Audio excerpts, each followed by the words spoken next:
So we had one with Jackie Richter-Mengi from Krell talking about the way in which Arctic sea ice was disappearing. And in fact, that's one of the ones that's, I think they're called holograms at the front, where if you spin it, you can actually see the Arctic sea ice disappearing.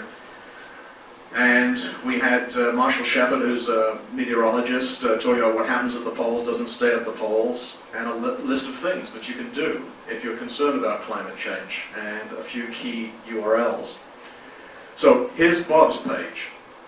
In a warming world, land ice melts and sea level rises.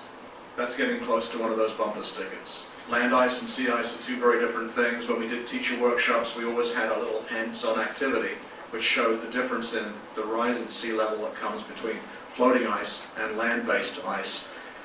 We'll talk a little bit later about the importance of relating a presentation to the place where you're doing it. So, for example, on the West Coast, in San Diego or San Francisco, we'd show a picture of what different levels of sea level rise would relate to. And you try to do that at every single location that you're going to.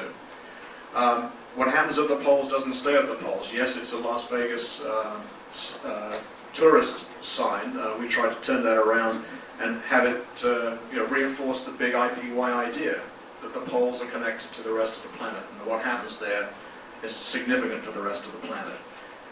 We also found that having Alaskan natives traveling with us, which we did just about everywhere across the states, was an extremely important aspect of it, because Alaskan natives, the whole state of Alaska, is living the kind of climate change that the rest of us will potentially see in the future. In fact, we took Richard Glenn, who's an Inupiat Eskimo whaling captain and a trained geologist and vice president for lands for one of the richest of the Alaskan native corporations, with us to Australia. And they were very interested in Aboriginal American